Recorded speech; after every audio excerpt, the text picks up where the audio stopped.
everyone! It's me, Angel. Welcome back to my YouTube channel. Good day, magandang araw at maayong adlaw kaninyong tanan. So, ang ating video for today guys ay para sa mga pensioners ni SSS.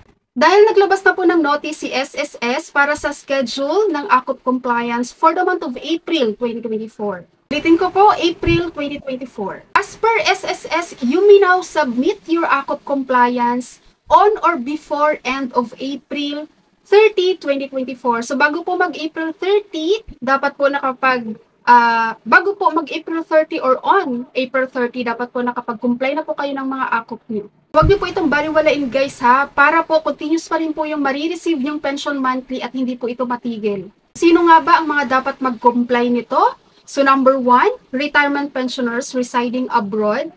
Number 2, retirement pensioners residing in the Philippines who are 80 years old and above. 3, total disability pensioners. 4, death survivorship pensioners. 5, dependent children under guardianship.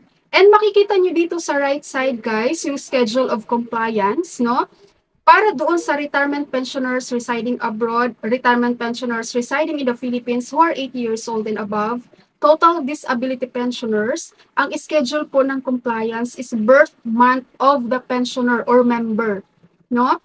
And para naman doon sa death survivorship pensioners and dependent children under guardianship, ang inyong schedule of compliance is birth month of the deceased member.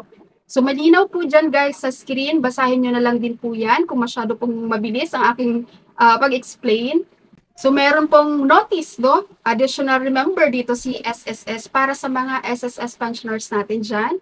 So, retirement pensioners residing in the Philippines who are below 80 years old are exempted from AKOP. So, exempted po yung mga 80 years old below, no? Na SSS pensioners na nandito ngayon sa Pilipinas. And pangalawa naman po, retirement pensioners who are also death survivorship pensioners are required to accomplish and submit 2 separate AKOP reply forms. Okay, so attention, para doon sa mga death survivor pensioners, you are required to accomplish and submit 2 separate AKOP forms. So kung paano mag-comply ng AKOP guys, doon sa mga first time pa lang mag-comply ng AKOP, no, meron po akong separate video niyan. Ilalagay ko po sa description ng video ang link para mapanood nyo.